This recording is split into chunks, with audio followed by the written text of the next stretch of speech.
Louvado seja o nome do Senhor Jesus. Tivemos um problema técnico, mas já consertamos. Louvado seja o nome do Senhor Jesus Cristo. Do arrependimento à restituição. Este é um tema, a proposta de tema que trago nesta manhã de domingo, para podermos compreender que é possível, assim, recebermos do Senhor a restituição para as ações do maligno, as ações nocivas do inimigo em nossas vidas.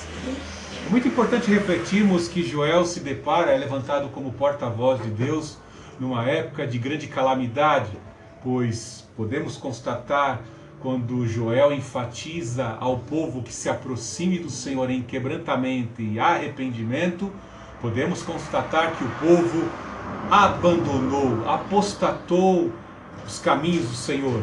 Em especial, deixaram de obedecer à lei de Moisés.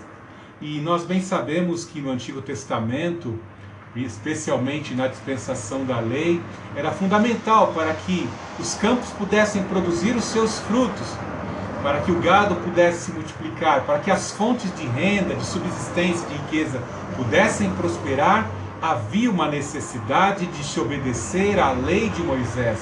Era uma condicional. Se obedeceres os estatutos e os mandamentos que hoje vos ordeno, abençoarei o vosso gado, abençoarei a vossa terra, sararei o vosso povo, vocês serão propriedade particular, peculiar minha.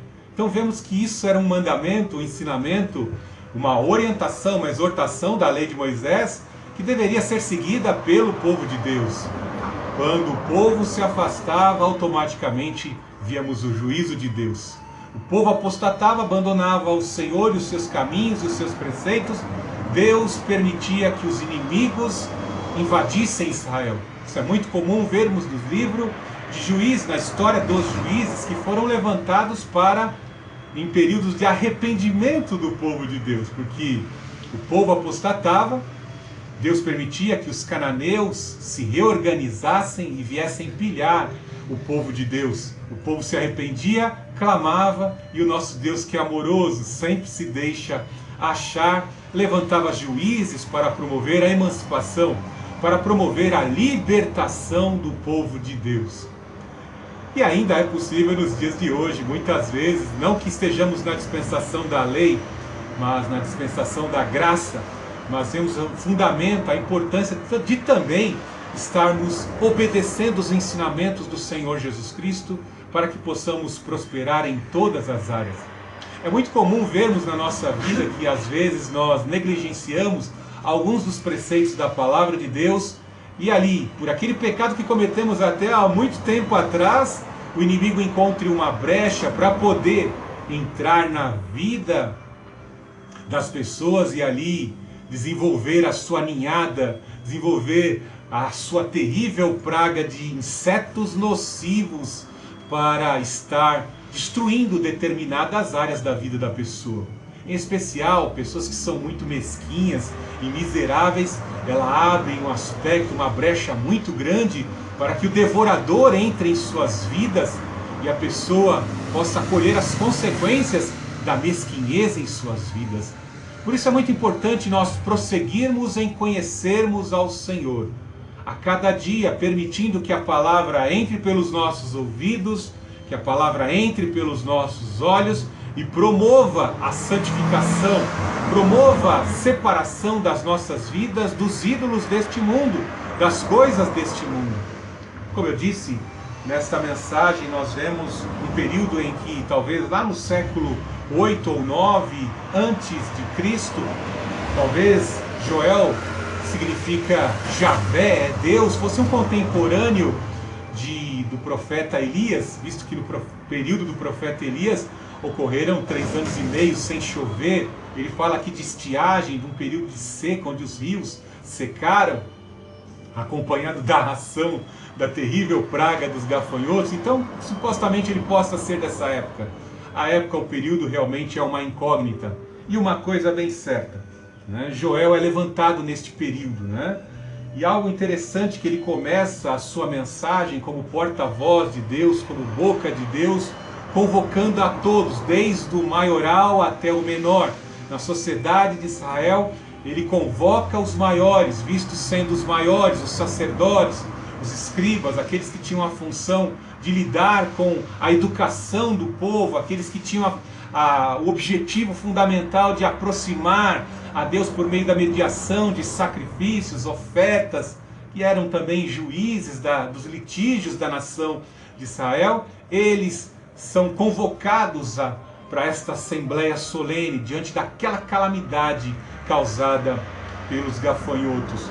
Veja aqui no texto que nós lemos, ele fala do verso 10, do 1:10 aí em diante, né? Verso 9 ele já declara um pouco que, de certa forma, a ação dessa praga de gafanhotos afetava o trabalho dos sacerdotes, pois como é que os sacerdotes poderiam estar se aproximando de Deus sem a devida oferta? Né? Sabemos que ninguém deve chegar diante do Senhor com as mãos vazias. Igreja é casa de adoração, nós não podemos chegar com o nosso coração vazio diante de Deus. Temos que vir para a igreja com o intuito de adorar. Naquela época o adorador tinha que levar a oferta de cereais, de libação e também ofertas de sacrifícios expiatórios, sacrifícios pacíficos. Estas eram formas de adoração. E ele descreve no verso 10, né, o campo está assolado e a terra chora, pois o trigo está destruído, o vinho novo acabou e o azeite está em falta. Envergonhai-vos, lavradores, e chorai, viticultores, sobre o trigo, a cevada, porque a colheita do campo foi destruída. A videira secou, a figueira murchou, a romanceira, a palmeira, a macieira, todas as árvores do campo secaram. A alegria dos homens se abateu. Veja que no verso 2:2 ele escreve aí: dia de trevas e de escuridão, dia de nuvem e de negridão, como a luz da aurora se espalha sobre os montes. Assim vem o povo grande e poderoso, como nunca houve antes, nem haverá depois nos anos por vir, de geração em geração. Veja que ele descreveu nesses versos assim separados aqui neste momento a destruição causada na flora, pois a praga de gafanhotos na sua ação coletiva ela é extremamente destrutiva. Ele vai citar num outro versículo a ilustração do Éden, porque logo já imaginamos ao ouvir a palavra do Senhor sobre o jardim do Éden, uma paisagem verdejante com diversas flores, diversas árvores frutíferas. E imagine essa terrível praga, como eu disse, a ação coletiva, nociva e destruidora desta praga de gafanhotos, vindo e devastando tudo à sua frente. Por onde ela passa, devastação. Note que anexo a tudo isso também vemos a ação, como ele disse aqui, dos rios secarem, da figueira estar secando, da romanceira estar, a macieira, as árvores frutíferas secando, definhando. Vemos que a ação conjunta dos gafanhotos e do período de estiagem estavam trazendo grande sofrimento. Eu me lembro muito bem aqui em 2014, houve uma situação terrível, principalmente para nós aqui em São Paulo, onde houve uma crise de abastecimento de água, os nossos reservatórios começaram a baixar o nível e houve um terrível racionamento. E eu estava até pregando numa quarta-feira, no meio da semana, num culto de doutrinas lá na igreja do meu padrinho lá, o pastor Felipe, já falecido. E na hora que nós estávamos fazendo o culto, começou a chover. Aí eu ouvi o barulho da chuva, comecei a dar glória a Deus, né? Depois de tanto tempo sem chover, foi algo terrível, né? A estiagem é algo terrível. A água leva vida, né? Eu glorifico a Deus, nosso presidente Bolsonaro está levando água para o Nordeste, trazendo esperança para aquele povo, né? Há quantos anos, né, a transposição do São Francisco, aí virou obra superfaturada. Mas o presidente levou água aos nordestinos e os nordestinos estão celebrando essa água que vem e traz vida, incentivo, esperança para o povo plantar e colher. Louvado seja o nome do Senhor Jesus Cristo.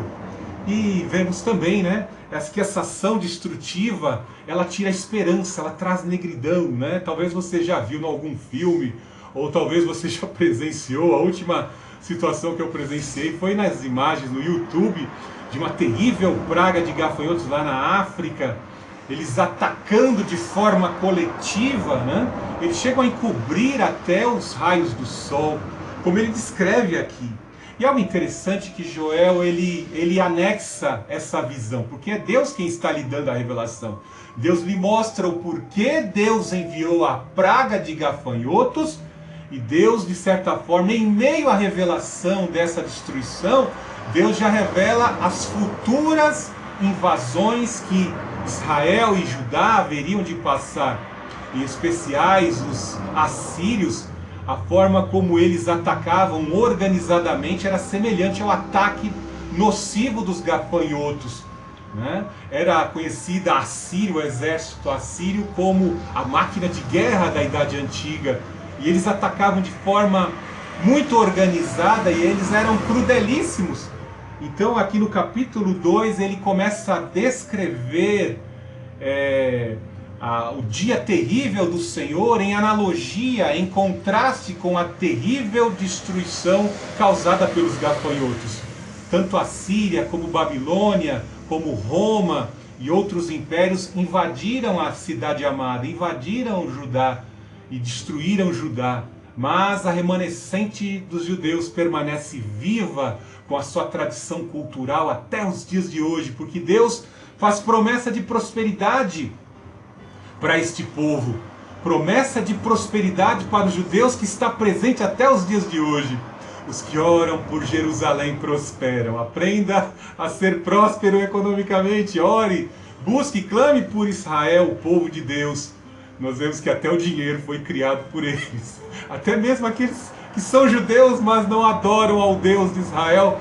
Onde judeu põe a mão, tem dinheiro, né? Vemos que a maioria dos empresários mais ricos do mundo, que estão lá nos Estados Unidos, são judeus. Os homens mais ricos são judeus. Onde tem judeu, tem prosperidade, tem conhecimento, tem tecnologia, né? Então nós vemos aqui algo interessante, né? Esse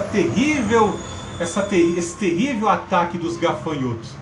E se formos analisar, os gafanhotos, eles atacam, a forma organizada como eles atacam, pode ser, de certa forma, ataques demoníacos, ataques da ação do mal sobre as nossas vidas. Veja que a exortação de Joel para as famílias que estavam sendo, de certa forma, assoladas por esse ataque, a exortação é tecida aqui do verso 1-2. Anciãos, ouvi isso, e todos os moradores da terra, escutai. Já aconteceu isso em vossos dias ou nos dias dos vossos pais? Contai isto aos vossos filhos, e os vossos filhos o transmitam a seus filhos, e os filhos desses à geração seguinte. Vemos aqui algo interessante, que ele exorta que a experiência de calamidade causada pelos gafanhotos deveria servir como um referencial de instrução para que o povo de Deus voltasse para os caminhos do Senhor, se apegassem em obedecer à lei do Senhor, para que as gerações futuras não colhessem as mesmas calamidades, os mesmos sofrimentos, né? Eu me lembro que quando eu era pequenininho eu não era muito desobediente, mas minha mãe às vezes me tecia algumas orientações, né? Não faça isso, senão você vai colher isso, né? Minha mãe fala, não brinca na tomada. Até que um dia eu peguei um alfinete e coloquei, introduzi num dos canais da tomada e tomei um choque, né? Aí a gente aprende pela dor, né? Quão terrível é, não é que nosso Deus seja extremamente restritivo, é que o nosso Deus não quer que nós venhamos a colher as consequências de desobedecer a palavra de Deus. Adão sentiu na pele, Eva sentiu na pele do seu próprio corpo as consequências de desobedecer a palavra de Deus, as orientações e exortações da palavra de Deus.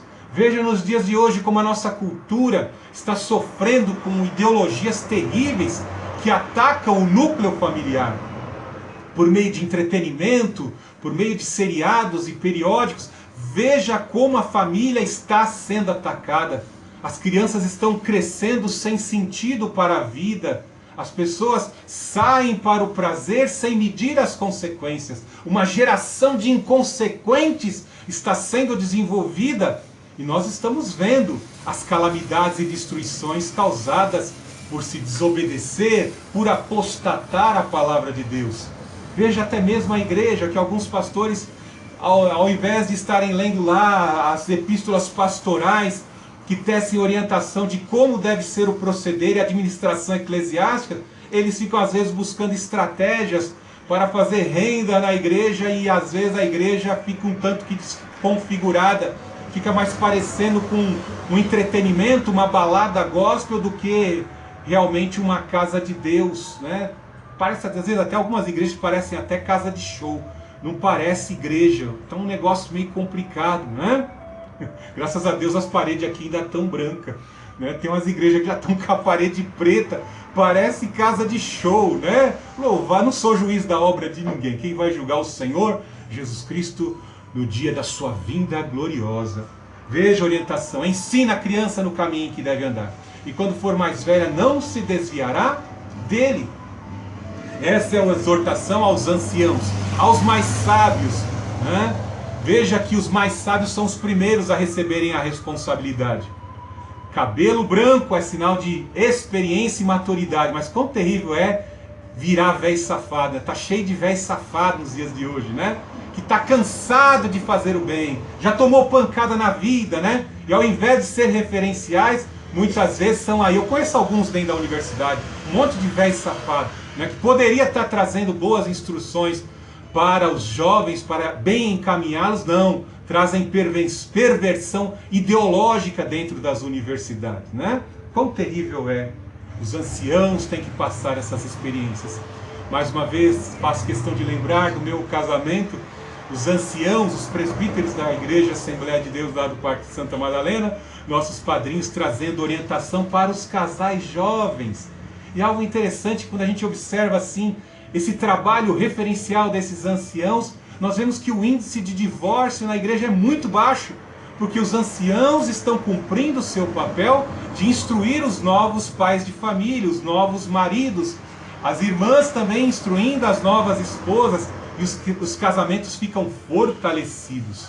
Os filhos crescem na casa do Senhor, apegados ali ao instrumento musical, no período no setor de louvor, na pregação do evangelho, no presbitério e assim por diante. Veja que Joel, ele vem direto, ele sabe onde começar a sua mensagem. Os anciãos passando aos filhos para estruturar as gerações vindouras. Por isso que nós somos conservadores, por isso que nós somos cristãos, nós preservamos a cultura judaico-cristã no nosso coração. E ai daquele que se levantar contra essa cultura, né? Veja algo interessante aí que ele traça, ele já começa a trazer a consequência, aquele que causou a conflagração, que conflagrou toda esta calamidade em todas as fontes de renda, terras férteis irrigadas por rios, a quantidade de animais. Estas eram as fontes de riqueza da Idade Antiga. E vemos que os gafanhotos, veja como o inimigo sabe como atacar, né? O inimigo vem no lugar certeiro que faz desmoronar todos os setores da vida humana. Utilizando-se dos gafanhotos, ele pode destruir todo o núcleo familiar. O nosso Deus, ele é muito cirúrgico quando usa o seu profeta aqui, Joel. Vai no ponto certo, né? Esses gafanhotos são a ação do diabo. Eu estou permitindo para que o povo sinta o que é desobedecer a palavra e viver com gafanhoto, né?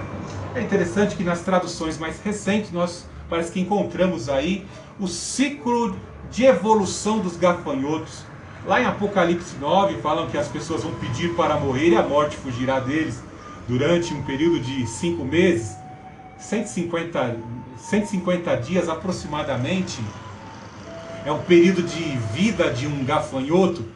E aqui dá-se a entender o gafanhoto cortador, o migrador, o assolador e o destruidor. São espécies, são fases de evolução de um gafanhoto, ou talvez 4 espécies de gafanhoto. É interessante que somente a versão revista e corrigida, ela vem de certa forma com 4 insetos distintos. A lagarta, o gafanhoto, a locusta e o pulgão. 4 insetos distintos, né? E já que nós observamos que o Senhor está levando Joel a espiritualizar a ação nociva dos gafanhotos com a revelação dos pecados, nós podemos aqui bem associar esses 4 insetos na sua forma nociva e destrutiva em relação aos vegetais. Veja que o Senhor Jesus Cristo se associou a vegetais. Veja que o Senhor Jesus Cristo usou na parábola do semeador sementes e plantações, e de certa forma até a própria terra, como espécies de corações, tipos de corações humanos, né? Quando o semeador sai a semear, cada solo onde caem as sementes é um tipo de coração. Não vamos entrar na parábola do semeador, mas veja que o próprio Senhor Jesus Cristo se associou a uma videira verdadeira, e nós que aceitamos o Senhor Jesus Cristo somos os ramos dessa videira.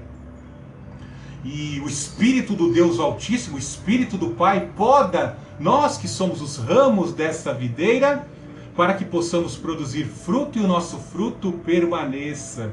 Ou seja, o Senhor utiliza criaturas vivas para se associar a Ele mesmo, e utiliza também a vegetação, a fauna e a flora para associar a cada um de nós. Veja que nós somos até associados a ovelhas, né? Pessoas más, a cabritos, a bodes. No dia do julgamento das nações serão separados os bodes das ovelhas, né? Eu quero estar entre as ovelhas à direita e não entre os bodes à esquerda. Louvado seja o nome do Senhor Jesus. Então veja a primeira ação da lagarta. A lagarta é um inseto destrutivo. Lá em casa, minha mãe, ela possui uma pequena horta, e sempre que eu vou lá, ela sempre separa algumas couves lá e prepara couve cozida, né? Bem sabemos que quão boa é a ação das ervas. As ervas têm uma função de regular o nosso intestino, né? Quando nós nos alimentamos de ervas verdes, né? Como diz o Dr. Laí Ribeiro, as ervas verdes escuras, elas têm uma função, são ricas em ferro, cálcio, vitamina B12, né? São ótimas fontes de força, de ferro para a pessoa, vai repelindo a anemia da vida da pessoa, né? Por meio dessas ervas verdes. Mas vemos que as ervas verdes, ela tem um inimigo chamado lagarta, né? E minha mãe estava lá mostrando, né, uma vez, olha, Nando, olha o que a lagarta está fazendo nas folhas da couve, estava devorando as folhas da couve, né? E aí aquilo ficou na minha mente, porque naquele mesmo domingo em que ela me mostrava a couve, eu estava até preparando uma mensagem há muitos anos atrás, nesse texto aqui. É algo incrível, como Deus se revela, né? Parece que Deus revelou para Joel, também revelava para mim, para um conselho, né? Nós temos que repelir essa ação da lagarta espiritual na nossa vida, porque assim como a lagarta devora as folhas, devora o que ela tem de precioso, ela devora, ela descaracteriza a folha, a planta, a couve. A lagarta desconfigura a sua imagem diante de Deus. Ela devora aquilo que você tem de bom, né? Vemos lá na carta aos Gálatas, o apóstolo Paulo assim descrever os frutos da carne e os frutos do Espírito. E os frutos da carne nós bem sabemos, está lá na carta de Paulo aos Gálatas, capítulo 5, né? E não produzir frutos, não produzir qualidades e virtudes, a pessoa fica feia diante de Deus. Então a lagarta, ela vai desconfigurando, devorando as folhas e tornando a pessoa reflexo daquilo que o diabo, na sua vaidade, deseja para o homem. Eu não posso nem usar o termo aqui, que com certeza eles vão nem permitir que eu ponha no YouTube, mas eu vejo lá uma pessoa, ex-tatuex, né, que já amputou até as orelhas, já amputou o nariz, né, colocou presa de silicone na boca, tatuou todo o corpo, já está com 99% do seu corpo todo marcado, né? E a pessoa diz que quer se parecer com o diabo. Veja que ponto, né? A lagarta espiritual, veja o que ela já proporcionou na vida daquele homem. Nós somos a imagem e semelhança de Deus. Mas veja a ação do inimigo na vida, na mente de um homem, que abre espaço para esse inseto na sua vida. Ele fica desconfigurado, descaracterizado, quer parecer-se com o diabo. Então nós temos que tomar muito cuidado na nossa vida, nós permitirmos a ação de Deus para que nossos ramos venham produzir frutos que glorifiquem ao Senhor Jesus Cristo. frutos que nos tornem parecidos com o Senhor Jesus Cristo.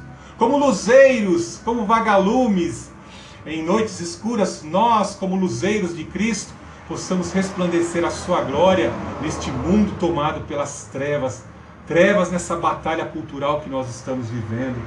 Veja, o próximo inseto é tratado o gafanhoto. Especificamente o gafanhoto aqui tem gafanhoto devorador, destrutor, né? Veja que a descrição no verso 1,6, a boca desse gafanhoto é semelhante à boca de um leão. Ele é um verdadeiro triturador, né? Os cientistas estavam observando a ação desse gafanhoto destruidor, devorando uma lavoura de trigo, né? uma lavoura ali. E ele é incrível, eles vão devorando rapidamente, vão evacuando, né? E já vão copulando na fêmea, e as ninhadas são grandes. E aí, para destruir a ação desse gafanhoto devorador, devorando aquela fonte de renda ali, eles têm que fazer fogueiras e destruir a plantação.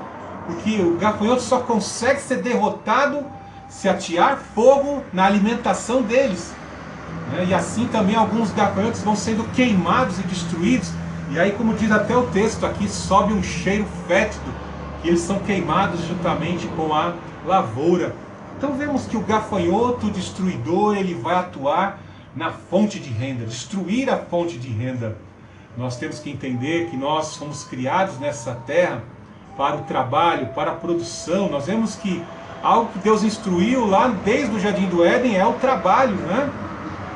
Vemos que lá na carta aos Tessalonicenses também nos é instruído: quem não trabalhe, que não coma. Digno é o obreiro do seu salário. Nós temos que trabalhar, nós temos que produzir. E quão terrível é muitas vezes as pessoas não se atentar que a única forma como nos ensina a lei de Moisés, a única forma de repreensão seria a contribuição. Nosso Deus prometeu enviar chuva temporã e seródia, como ele fala lá no capítulo 2 dessa profecia. Enviar chuva temporã e seródia, mas desde que todos vivessem em obediência, sendo participantes da adoração com sacrifícios pacíficos, holocaustos, ofertas de cereais, ofertas de libação, trazer o melhor da sua plantação, da sua fonte de renda para o Senhor.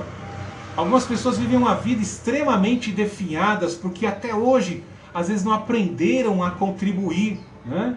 Já conheci empresários que pensam assim: eu não tenho tempo de pregar o Evangelho, mas eu financio quem prega o Evangelho, eu financio missões, invisto na pregação do Evangelho, que muitas vezes trabalhar, conduzir grandes empresas, não dá tempo da pessoa, de certa forma, estar pregando o Evangelho.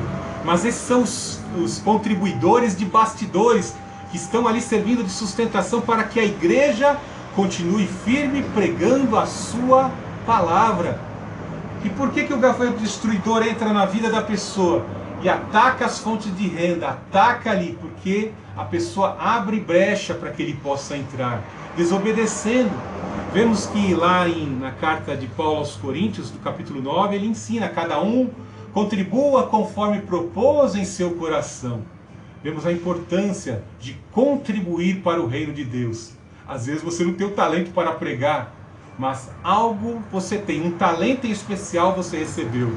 E o Senhor, conhecendo o talento, conhecendo o coração de cada um, distribui os talentos conforme as condições orgânicas, emocionais e espirituais de cada um. A um deu 5, a outro deu 2 e a outro deu 1. O Senhor deu uma oportunidade. Isso indica que todos nós temos talentos inerentes, intrínsecos da nossa vida, que podemos colocar para a obra do Senhor. Veja na construção do tabernáculo que existiam alguns artesãos que foram utilizados para confeccionar as peças de adoração do tabernáculo. Na construção do templo, da mesma forma, todos nós temos talentos especiais. Não somente talento financeiro, o dom da liberalidade para contribuir, mas também dons pessoais, da nossa natureza, da nossa inteligência, das nossas competências, para contribuir para que o reino de Deus cresça e se expanda. devemos repreender o gafanhoto destruidor. Veja que o outro inseto é a locusta, como está aí na versão revista e corrigida, né? É um gafanhoto pequeno, mas que a sua ação destruidora também é devastadora. Note que mesmo ele sendo um gafanhoto pequeno, ele não foi esquecido por Deus. Tem gente que pensa, o que vem de baixo não me atinge, né? Algumas pessoas, nas suas respostas rápidas, dizem isso, mas veja que um camundongo tão pequeno faz um elefante se assustar. O nosso Deus vê os pecadinhos como coisas terríveis. As locustas pequeninas que devoram as fontes de renda também são nocivas, e elas a longo prazo podem trazer implicações terríveis para a vida da pessoa. Às vezes as pessoas abrem brecha na sua vida para alguns pecadinhos e vão convivendo por muito tempo com aqueles pecadinhos, vão mantendo aqueles pecados de estimação no seu coração. E é algo complicado porque às vezes não a médio prazo, mas a longo prazo aquilo traz uma implicação terrível. Todos passaremos pelo tribunal de Cristo para prestar conta das boas e das más obras da carne. Terrível, porque poderá haver afeto ao nosso galardão, a nós como povo de Deus, por conta de alguns pecadinhos que, de certa forma, trouxeram impedimentos para o nosso ministério, para a nossa vida de entrega, de adoração.